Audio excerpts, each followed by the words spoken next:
but instead many contain deadly amounts of fentanyl. In addition, the cartels are marketing rainbow-colored pills that are designed to look like candy or prescription drugs. They can come in either a tablet form or in a block that looks like sidewalk chalk. These pills, too, contain fentanyl. We know from lab testing that these rainbow fentanyl is just as dangerous and just as deadly as other forms of fentanyl. And we know that violent criminal drug traffickers and their cartels bear the responsibility for this crisis that is poisoning and killing young Americans. The Justice Department, including the extraordinary professionals of the DEA, is working to disrupt and dismantle the operation of these cartels. We are doing everything in our power to get these deadly drugs off the streets and to save lives. From May through September of this year, DEA agents conducted 389 investigations, including 35 cartel-linked investigations in 201 cities. Over the course of these investigations, we seized over 10 million fake pills and 982 pounds of fentanyl powder across all 50 states. That is enough to kill 36 million Americans. In addition, agents seized 338 weapons during this operation, including shotguns, pistols, and hand grenades. Today's briefing also made clear the enormous amount of work that we still have to do. I've read too many reports on too many cases, including too many young people who ended up dying after taking just one pill laced with fentanyl, often disguised as something else. A 21-year-old who took a fake pill that turned out to be fentanyl. A 15-year-old found unresponsive by his 14-year-old brother. A 12-year-old later discovered by her mother, little brother, and grandfather, and an 18-month-old toddler exposed to fentanyl. These are only some of the precious lives that have been lost to fentanyl poisoning. The Justice Department will never give up and never let up in our effort to protect American lives. We will continue to work tirelessly to get deadly fentanyl out of our communities, and we will do everything in our power to dismantle and hold accountable the cartels that are putting it there. Americans must also work to protect each other. These tragedies can happen to anyone, anywhere, anytime. Families should have open and honest conversations about the deadly consequences of fentanyl. Make sure your loved ones know that they should not take anything that they are not prescribed, that they should not take a pill from a friend, and that they should not take a pill that they can buy on social media, because even one pill can kill. And now turn this over to Administrator Milgram. Thank you, Attorney General Garland, Deputy Attorney General Monaco.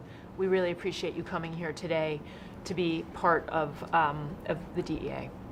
I want to start by saying that at DEA, we believe that the greatest threat facing our communities, our families, our children, is the cartels, the two cartels in Mexico that are responsible for the vast amount of fentanyl that is in the United States today that is poisoning and killing Americans. 107,622 American lives were lost last year. These cartels are responsible for virtually all of the fentanyl, and they currently dominate the worldwide fentanyl distribution and supply chain. They're sourcing these precursor chemicals from China that are the building blocks of synthetic man-made fentanyl. They're in charge of the production of the fentanyl that's happening across Mexico. They're operating the transportation networks that are bringing the fentanyl into the United States. They run and oversee the sales of fentanyl on social media and in our communities, our cities, and our towns. And they're also responsible for the illicit laundering of money, the money that they're making off these deadly proceeds going between China and Mexico. What is critically important to us at DEA is for everyone to understand that the cartels are operating with deception and treachery. There are three particular ways they're doing that. The first is that they are making and pressing in Mexico the fentanyl into fake pills, meant to look as though they were real pharmaceuticals, like their OxyContin or hydrocodone or Percocet or Adderall or Xanax.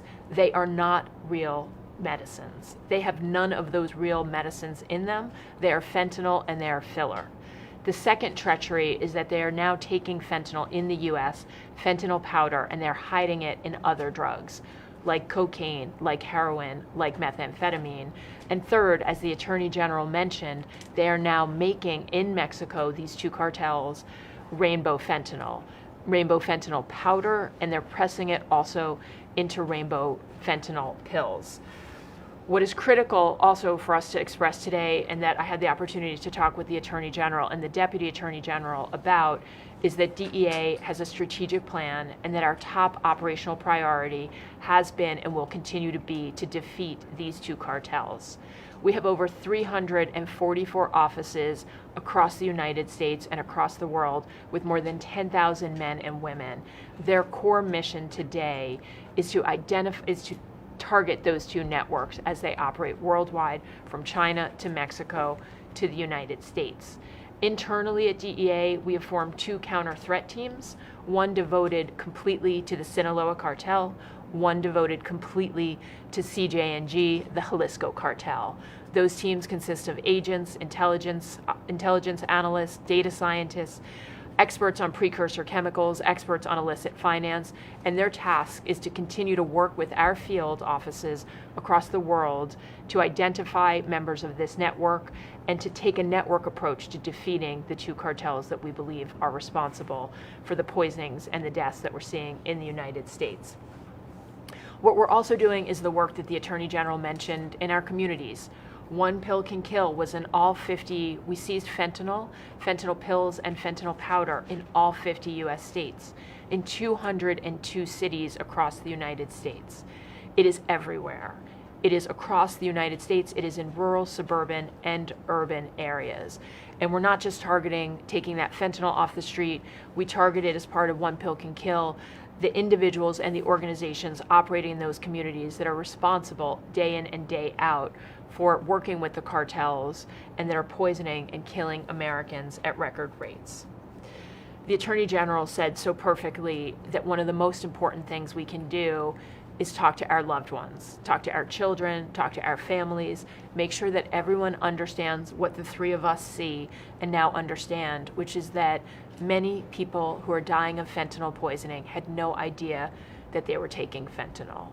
We are seeing tragedies unfold daily throughout our country, and we're doing everything we can to stop it by attacking these networks and by working in our communities to specifically go after these harms. I want to say one last thing, which is to thank all of you and to thank in particular the Attorney General and the Deputy Attorney General for coming to see the Faces of Fentanyl memorial that we have put up in DEA headquarters downstairs.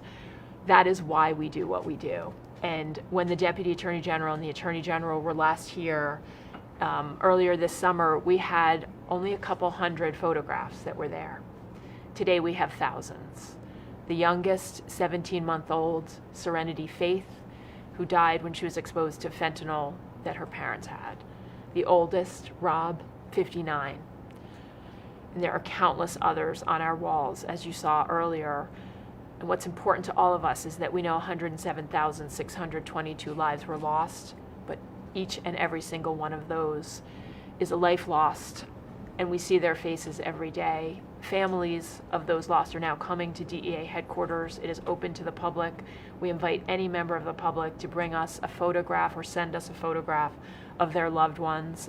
It is a way that it reminds us of why we do the work that we do to seek justice for those lives that are lost, but also to work tirelessly to stop anyone else from dying from this terrible, terrible poison. Thank you. We'll take some questions if you have them. It's obviously a tough issue. I just got back from Colorado, where there's been a 70% jump in fentanyl-related deaths from 2020 to 2021. I talked to families who've lost loved ones, and they are still hoping for justice. You talk about the cartels. There's a lot of talk about stopping it at the border, but it's still getting in huge numbers. It's almost like the floodgates are open. Why is that? Look, every day, thousands of employees and professionals of the Department of Homeland Security, together with professionals across the United States government, including the Justice Department, are working to secure the border. What we're trying to do at the DEA, as the administrator described, is to take down the cartels, which are the cause in the United States, to take down the distributors for the cartels who are working in the United States, and to stop the companies that are providing the precursor chemicals from China. And we are working as hard as we possibly can on those methods of stopping this tragedy. Hi. A couple questions. So firstly, I was hoping you could sort of describe your relationship with Mexico and whether there are still challenges in terms of, overcoming the strained relationship between the DEA and law enforcement in Mexico in combating this type of crime. And then AG, the Justice Department had been critical of the appointment of a special master, and so I'm sort of wondering your impressions of how that's going so far, and what your impressions of Judge Deary are, and to what extent the 11th Circuit's decision has allowed you to move forward with your investigation. I'll take the second one because that'll be very brief, and then I'll turn it over to the administrator. You're asking a question about ongoing litigation, which we don't comment on except in our papers, and you're asking questions about relating to a criminal investigation, which we also don't comment upon except when we make filings. So with that, I'll let the administrator speak about the on-topic question. So one of the things that we've been working on, and as part of the One Pill Can Kill law enforcement effort we just did, was linking back what we see happening in the United States, fentanyl poisoning deaths, directly to those cartels in Mexico, the two cartels I mentioned. In 35 of the investigations, we've already done that. So, and many of those are connected to drug poisoning deaths. So there is no question about who is responsible for the harm that is happening. And those two cartels are operating in Mexico. We always want to work in partnership with Mexican law enforcement and with Mexican authorities to stop what we know is happening. And again, we welcome any partnership worldwide with any country that we can have to stop this. What I want to also be very clear on is that we have extraordinary abilities in the United States through our drug kingpin statute, through our long arm statute. So we have the ability to investigate anyone worldwide, including those two cartels in Mexico, if they are distributing drugs in the United States, if they are responsible for American deaths in the United States. So we always seek partnership, but I want to be very clear in saying that we will do what we need to do to defeat those cartels. Thanks. I have a couple of questions. Hopefully one doesn't deal with litigation. But on the fentanyl issue, you made a point about appealing to American families. What can the federal government do, if anything, to help families make that distinction or push that point home to their loved ones who are struggling with this addiction? And the off-topic question is to the Attorney General: at what point are you in the assessment of potential damage that was done to documents that were seized that are ongoing? Have you made any determinations that would cause you to take defensive action? Yeah, so on the latter question, again, I'm not going to be able to talk about it because it's about an ongoing investigation. I'll start on the other question and then let the administrator finish. On at least part of the question you asked, which is what can we tell families about how they can distinguish? The answer is they can't distinguish, but you can't buy legitimate these kind of legitimate drugs on social media. So the bottom line is nothing like this should be bought on social media. Yes. The other thing I would say is that we had our first ever Families of Fentanyl Summit here in June. We had about 80 families. The deputy AG was with us, and we spent the day talking with families who've lost loved ones and who've gone on to start organizations that are committed to raising public awareness, to helping families. It was an incredible day, and out of that, we've learned a lot about what we can do to support those families. The first and most important thing is to be leading in the fentanyl poisoning investigations as they take place. One of the things that's critical is that as local law enforcement or EMTs arrive, they often, will see this as though it's an accident because they don't know or they haven't experienced this before. When our teams and our folks are called in, and we do this across the country, we're able to treat it as what it is, which is a death investigation, a fentanyl poisoning investigation. And we're able to expand those cases and be able to reach and find who is selling those pills. There are many cases in these 390 investigations where there were multiple fentanyl poisoning deaths. We are able to stop those pills from being sold by the people in those communities once we learn who's responsible. And now we're also tracing them back to those cartels. On the families, and I think that this is so vitally important, we now have in November across the country, we will have fentanyl family summits to have the families come in with DEA to help us work together with them to do everything we can to raise public awareness and to also seek justice when lives are lost, but do everything we can to make sure people know what the harm is out there and prevent future lives from being lost. Okay. Thanks, everybody. Can I ask a question about the Meta report on China interfering in the midterm elections? Mr. Attorney General, there's been a report by Meta, the parent company of Facebook, that there may be attempts by China to meddle in the midterm elections. Is that something that you're focused on, or have you heard any specifics? We have been focused on, and there have been public reports from the intelligence community, not just China, but about interference by foreign nations in our elections, starting back some time ago and continuing all the way into the present. So yes, we're very concerned about it. I just want to ask you one other quick question. A number of President Trump's allies have suggested, without any evidence, that you are conducting these investigations at the behest of the Biden White House.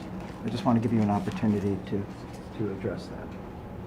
I think the president made clear when he appointed me that he would not interfere with in any way in any criminal investigations, and he has stood by that, and there's been no White House participation whatsoever. All right, last question to Costa. Can I just ask the administrator, can you just give me a snapshot in terms, like the rainbow fentanyl, for instance? How young are the youth that are being targeted by this? Can you give me a little snapshot of that? So what we're seeing with rainbow fentanyl, we've now, DEA or our law enforcement partners, we've now seized it in 21 states. Today, we're still seeing more of the fake oxy, the blue pills, or Percocet, or hydrocodone, but it is increasing, the amount of rainbow fentanyl that we're seizing across the country. We believe it is being marketed and aimed at young people. Now, it's really difficult to say the exact age. What we know is that it is all over social media, and social media obviously has young people of different ages. It is being sold oftentimes, as rainbow fentanyl, as rainbow pills, but Skittles. as Skittles, the nickname Skittles, Sweet Tarts. And so, when you just look at it, you can see it's meant to look like it is safer, like it's candy, like it's more of a toy. But again, I couldn't say the specific ages other than to say we do believe that it is being targeted at young adults, at young people. And again, the cartels, when we talk about their treachery, what they want to do is sell more fentanyl. Fentanyl is highly addictive. And if someone takes it and they potentially can become addicted, the cartels will make more money. And if they die for the cartels, that's the cost of doing business. There are 100 million other people on Snapchat, 150 million more Americans on Instagram, 180 million more on Facebook. So they believe that there will always be someone else that they can sell to. So on the rainbow fentanyl, we do believe it's largely driven by marketing. We are not seeing differences in the potency of the rainbow pills, so they're all about the same, and they're about the same potency of fentanyl as we see with the blue oxy pills. All right, thanks, everybody. Thank you. Thank you, everyone. We're Thank going to you. exit right out the same way. We'll let the Attorney General exit, and then we'll bring you back in and collect the rest of these here. So just funnel right up into this hallway. Thank you.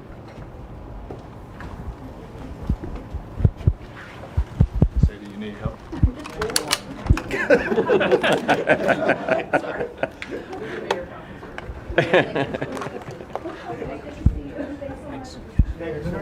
Yeah, I'm good. Thank you, guys. Thank you. Thanks.